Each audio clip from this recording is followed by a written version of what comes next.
Hi hello Nishi ടോക്കിലേക്ക് എല്ലാവർക്കും സ്വാഗതം ഉണ്ട് കേട്ടോ. ഇന്നത്തെ ചർച്ച ഉമ്മ അല്ലെങ്കിൽ അമ്മ. അതായത് നിങ്ങൾ ഒരു ഉമ്മയാണോ, അതല്ലെങ്കിൽ ഒരു അമ്മയാണോ, അല്ലെങ്കിൽ ഒരു സഹോദരിയാണോ, അല്ലെങ്കിൽ ഈ വീഡിയോ കാണുന്നവർക്ക് ഉമ്മമാരുണ്ടാവും, അമ്മമാരുണ്ടാവും, ഭാര്യ ഉണ്ടാവും, സഹോദരിമാരുണ്ടാവും. ചുരുക്കി പറഞ്ഞാൽ എല്ലാ വീട്ടിലും ഉണ്ടാവുന്ന ഒരേ ഒരു വ്യക്തികൾ, സ്ത്രീ. അതിൽ ഉമ്മേനെ കുറിച്ച് അല്ലെങ്കിൽ അമ്മേനെ കുറിച്ചാണ് ഞാൻ പറയുന്നത്. ഇന്നത്തെ പ്രധാന ഒരു ചർച്ചാ വിഷയം ഞാൻ അതാണ്. നിങ്ങൾ അവർക്ക് എത്രമാത്രം സ്ഥാനങ്ങൾ കൊടുത്തിട്ടുണ്ട്. ഞാൻ എന്നോട് ചോദിക്കണ ഒരാൾ, എൻ്റെ ഉമ്മാക്ക് നീ എന്താണ്, നിൻ്റെ ഉമ്മാക്ക് നീ എത്രത്തോളം സ്ഥാനം കൊടുത്തിട്ടുണ്ടെന്ന് ചോദിച്ചാൽ, ഇതൊക്കെ പറയുന്ന മുമ്പ് ഞാൻ പറയട്ടെ, എൻ്റെ യൂട്യൂബ് ജേണീനെ കുറിച്ച് ഞാനൊരു വീഡിയോ ഇട്ടിട്ടുണ്ട്. അതിൽ ഞാൻ എൻ്റെ ലാസ്റ്റ് പറയുന്നുണ്ട്, എൻ്റെ വിജയം എൻ്റെ ഉമ്മയാണ് എന്ന്. അതായത് എൻ്റെ ഉമ്മാൻ്റെ പ്രാർത്ഥന കൊണ്ടാവും ഞാൻ ഒരുപാട് ബുദ്ധിമുട്ടുകളോട് വന്നിട്ട് ഞാൻ മോണിറ്റേഷനായി. ഒരു ചെറിയ അധികം ആളുകളൊന്നും കണ്ടിട്ടില്ലെങ്കിലും ജസ്റ്റ് എല്ലാവരും ഒന്ന് കയറി കണ്ടു നോക്കണം കേട്ടോ. അപ്പോൾ ഈ ലോകത്തിൽ എന്നോട് എൻ്റെ ഉമ്മാനെ കുറിച്ച് ചോദിച്ചാൽ ഞാൻ പറയുന്നത്, ഈ ലോകത്തിൽ എനിക്ക് ഏറ്റവും പ്രിയപ്പെട്ടത് ആരാണെന്ന് ചോദിച്ചാൽ എനിക്ക് ഒരൊറ്റ ഉത്തരമേ ഉള്ളൂ, എൻ്റെ ഉമ്മ. അതായത് നമ്മളൊക്കെ ജനിച്ച നിമിഷം മുതൽ ഇന്ന് വരെ നമുക്ക് തണലായി കാവലായി ഒക്കെ നിൽക്കുന്നത് നമ്മളെ ഉമ്മയാണ് അല്ലേ. അതായത് നമ്മൾ സങ്കടപ്പെടുമ്പോൾ അതായത് നമ്മളെക്കാൾ കൂടുതൽ വിഷമിക്കുന്നതും, നമ്മൾ സന്തോഷിക്കുമ്പോൾ ലോകത്തിൽ ഏറ്റവും കൂടുതൽ ആഹ്ലാദിക്കുന്നതും നമ്മളെ ഉമ്മ അല്ലെങ്കിൽ അമ്മയായിരിക്കും. സ്വന്തം സുഖങ്ങളും ആഗ്രഹങ്ങളൊക്കെ മാറ്റിവെച്ച് നമുക്ക് വേണ്ടി മാത്രം ജീവിക്കുന്ന ഉമ്മയുടെ സ്നേഹത്തിന് പകരമായി നൽകാൻ ഈ ലോകത്ത് ഒന്നുമില്ല. പലപ്പോഴും നമുക്കൊക്കെ നമ്മളെ ഉമ്മാനോടുള്ള സ്നേഹം അങ്ങോട്ട് പറയാനൊന്നും പറ്റുന്നില്ലെങ്കിൽ നമ്മൾ മനസ്സിലുണ്ടാവും അല്ലേ. അത് നമ്മൾ എന്താ പറയണേ, നമ്മുടെ ജീവിതത്തിലെ ഏറ്റവും വലിയൊരു ഭാഗ്യം നമ്മുടെ ഈ ഉമ്മയുടെ അല്ലെങ്കിൽ ഉമ്മയുടെ മകളായി ജനിക്കാൻ കഴിഞ്ഞതാണ്. അല്ലാന്ന് ആർക്കെങ്കിലും പറയാൻ പറ്റുമോ?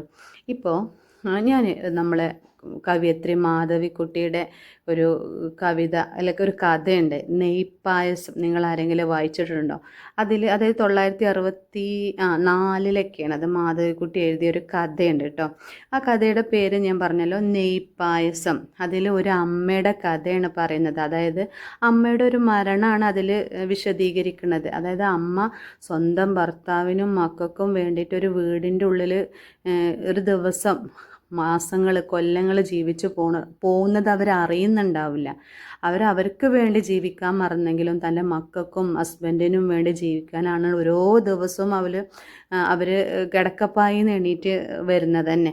അപ്പോൾ അതായത് പിന്നെ ജോലിക്കിടയിൽ ആ കഥയിൽ പറയുന്നത്, ജോലിക്കിടയിൽ ആ അമ്മ ചൂലിനടുത്ത് ബോധം കെട്ട് വീണ് കിടക്കുന്നൊരു കാഴ്ചയാണ് അച്ഛൻ കയറി വന്നപ്പോൾ കാണുന്നത്. അപ്പോൾ അച്ഛൻ വേഗം ഓടിപ്പോയി എടുത്ത് ഹോസ്പിറ്റലിൽ എത്തിയപ്പോൾ പറഞ്ഞു അവർ മരിച്ചിരിക്കുന്നു.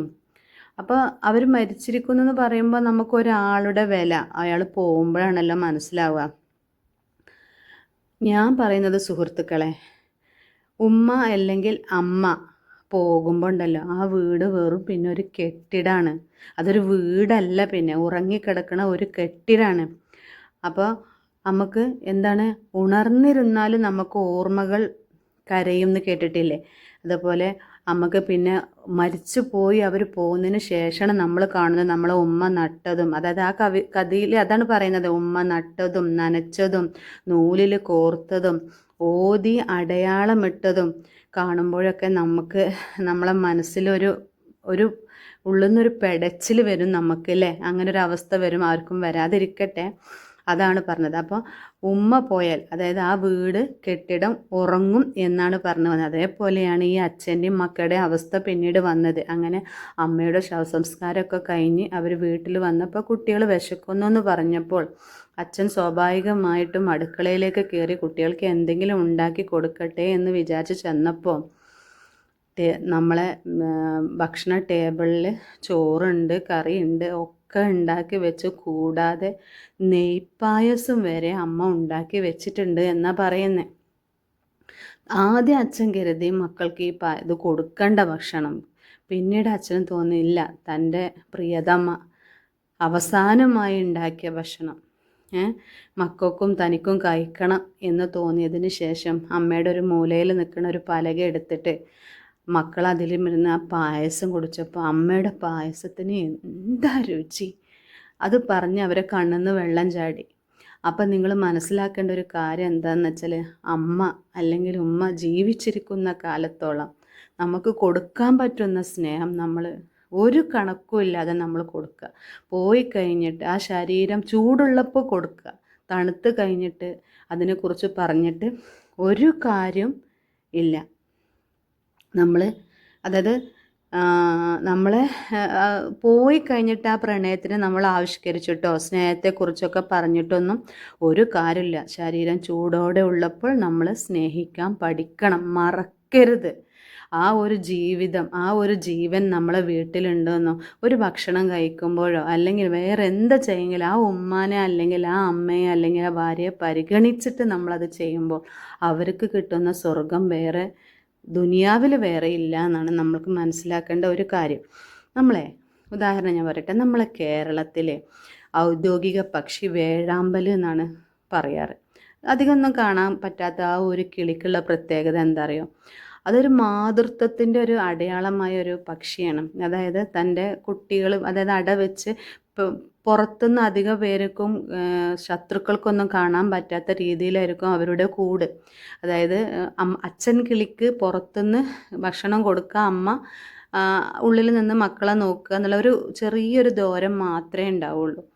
അങ്ങനെ അച്ഛൻ കിളി ഭക്ഷണത്തിന് തേടി പോയിട്ട് അച്ഛൻ കിളിക്ക് എന്തെങ്കിലും സംഭവിച്ചു കഴിഞ്ഞാൽ ആ അമ്മക്കിളി അവിടെ കിടന്ന് പുറത്തു പോലും പോവാതെ മരിക്കും എന്നാണ് പറയുന്നത്. ആ വേഴാമ്പൽ പക്ഷിക്കുള്ളൊരു ഇതാണ്. നമ്മൾ ഖുർആനിലൊക്കെ പറഞ്ഞിട്ടുണ്ട് മുസ്ലിംസിൻ്റെ, നമ്മൾ ഉമ്മാൻ്റെ കാലിൻ ചുവട്ടിലാണ് നമുക്ക് സ്വർഗം എന്ന്. അത് വെറുതെ പറയുന്നതൊന്നും അല്ല കേട്ടോ. പ്രായമായ ഉമ്മമാർക്കൊക്കെ നമ്മൾ പൈസയോ വീടോ മറ്റു കാര്യങ്ങളോ ഒന്നുമല്ല, മറിച്ച് നമ്മൾ സ്നേഹമാണ് നമ്മൾ കൊടുക്കേണ്ടത്. സ്നേഹം മാത്രമാണ് നമ്മൾ കൊടുക്കണം. ഇപ്പോൾ നമ്മൾ കണ്ടുവരുന്നത് അറിയാലോ, അതായത് അനാഥ കുഞ്ഞുങ്ങളല്ല, മറിച്ച് അനാഥ മാതാപിതാക്കളെയാണ് നമ്മൾ കാണാൻ വരുന്നത്. മാർപ്പാപ്പയുടെ ഒരു കഥയുണ്ട്, അതായത് കഥ വായിച്ചിട്ടുണ്ട്. എങ്ങനെ അദ്ദേഹം അധികാരമേറ്റപ്പോൾ അദ്ദേഹത്തിൻ്റെ അതായത് സ്ഥാനമോതിരം എന്ന് പറഞ്ഞിട്ട് കയ്യിൽ അവർക്കൊരു മോതിരം ചുംബിക്കാനുണ്ട്. അങ്ങനെ ആ സ്ഥാനമോതിരം ചുംബിക്കാൻ ആളുകൾ ഇങ്ങനെ ക്യൂ നിന്നപ്പോഴേ ഒരു അമ്മ, പ്രായമായ ഒരു അമ്മ മോതിരം ചുംബിക്കാൻ എത്തിയപ്പോൾ മാർപ്പാപ്പ ആ അമ്മയെ തടഞ്ഞിട്ട് അതിൻ്റെ അമ്മയുടെ കയ്യിൽ ക്ലാവ് പിടിച്ച് കിടക്കുന്ന ഒരു മോതിരത്തിൽ ചുംബിച്ചിട്ട് പറഞ്ഞു, എൻ്റെ സ്ഥാനമോതിരത്തേക്കാൾ വലുതാണ് അമ്മയുടെ കയ്യിലുള്ള എന്താണ് ഈ വിവാഹമോതിരം. അപ്പോൾ അതാണ് ഒരു അമ്മ എന്ന് പറയുന്ന ഒരു ക്യാരക്ടർ വരുന്നത്. നടന്ന കഥയാണ് കേട്ടോ. അതായത് കുറച്ചും അത് ശരിക്കും മാർപ്പാപ്പയുടെ അമ്മയായിരുന്നു എന്നാണ് പറയുന്നത്. അതേപോലെ ഒരുപാട് പറയാനുണ്ട് നമുക്ക് പറയുകയാണെങ്കിൽ. അതുപോലെ എനിക്ക് പറയാനുള്ള എന്താണെന്ന് വെച്ചാൽ, നമുക്ക് ഉമ്മയുടെ കാൽക്കീല സ്വർഗം എന്ന വചനം ഞാൻ പറഞ്ഞല്ലോ അല്ലേ.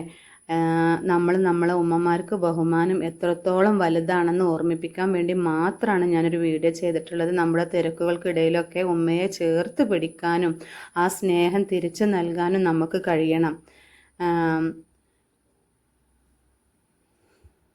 പകരമില്ലാത്ത സ്നേഹം ലോകത്തൊരു നിബന്ധനയുമില്ലാതെ നമ്മളെ സ്നേഹിക്കാൻ ഉമ്മക്ക് മാത്രമേ കഴിയുള്ളൂ. നമ്മുടെ ഒരു ചെറിയ സങ്കടം പോലും ആ മുഖത്ത് നേലിക്കും.